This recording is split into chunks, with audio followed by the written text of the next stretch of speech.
59 жастағы Джозеф де Лусия Нью-Йорк маңындағы қалада анасымен бірге тұрған. 2024 жылдың 19 тамызында 95 жастағы анасы Тереза де Лусия қайтыс болады.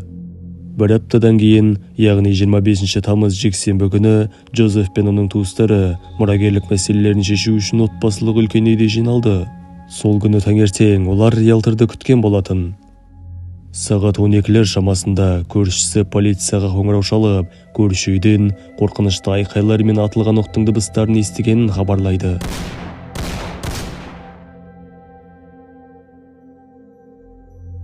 Көп ұзамай оқиға орнына полиция келеді.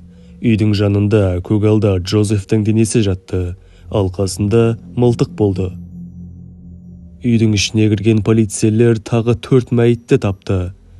Құрбандардың үшеуі Джозефтің бауырлары мен әпкелері, ал біреуі оның жиені болған. Барлығы атыс жарақаттарынан қаза болыпты. Оқиға жергілікті тұрғындарды қатты дүр сілкіндірді. Барлығы сол таңертеңгілік отбасылық үйде не болғанын түсінгісі келді. Полиция 10 сағат бойы үйді тексеріп, жаппай кісі өлтірудің себептерін анықтауға тырысты. Солай бір сәтте үйден Джозефтің анасының өсиеті табылады. Және де бұл табылған нәрсе көптеген сұрақтардың жауабы бола білді. 2007 жылы қойылған өсиетте 4 бала анасы қайтыс болғаннан кейін отбасылық үйді сатып, түскен ақшаны тең бөлісулері керек екені айтылған. Мен өсиетімде қазір осы үйде тұрып жатқан отбасы мүшелерінен оны босатуды сұраймын. Себебі үйді сату процесін жеңілдету үшін. Және де менің атқарушымнан осы өсиетімнің орындалуына қажетті барлық шараларды қабылдауды сұраймын. Атқарушы болып Джозефтің өлтірілген ағасы Фрэнк тағайындалған. Осы сөз арқылы детективтер өз болжамын жасап көреді. Отбасы мүшелері өсиет бойынша үйді сатуға шешім қабылдайды. Бұл шешім Джозефті ашуландыра түскен. Өйткені бала кезінен бері тұрып жатқан баспанасынан бір сәтте айырылып қалар еді. Тергеушілер Джозефтің 59 жасқа келгенше ешқашан жеке тұрмағанын атап өтіп, отбасының шешімі оның сұмдық ойларға жетелегенін болжай алды. Нәтижесінде Джозеф мылтығын алып, туыстарын атып тастаған. Содан кейін сыртқа шығып, анасының әрдайым террасада отыратын сүйікті ескі орындығына отырып, өз-өзіне қол жұмсайды. Көршілердің үйлеріне орнатылған бейне бақылау камераларындағы видео және аудиожазбалар полицияның болжамдарына дәлел бола алды. Жазбаларда Джозефтің жан айқайы, жылау, содан кейін қарудың дыбыстары естіледі. Полицияның мәліметінше, оқиға болар алдында Джозеф көршілеріне: егер оқтың дауысын естісеңіздер, 911-ге қоңырау шалмаңыздар, өйткені тым кеш болады деп ескерткен екен. Атыс кезінде ол 12 оқ атқан.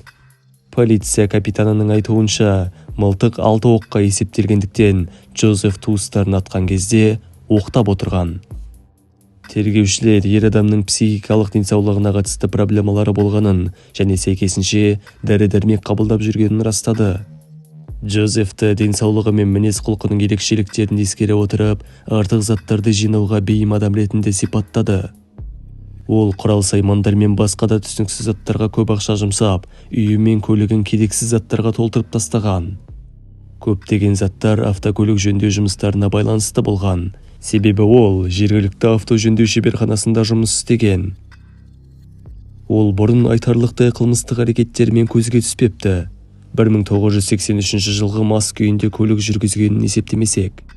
Джозеф дүниеге келген кезде кіндігі мойнына оралып туылған. Сондықтан туылғанда миы оттегінің жетіспеушілігіне ұшыраған.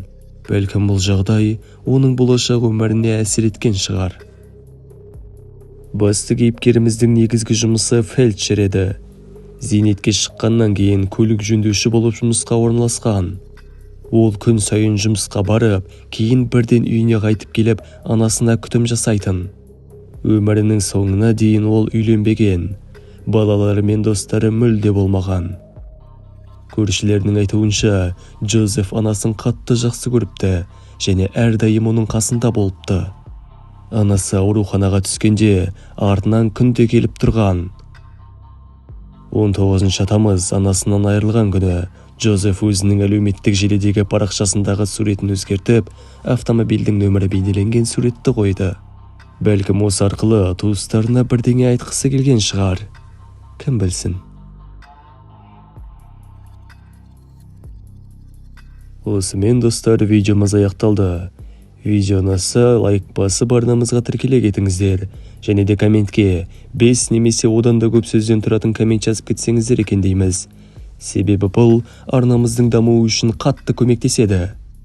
Ендеше, сіздермен бірге болған және әрдайым бірге болатын QRF ұжымы келесі видеоларда кездескенше.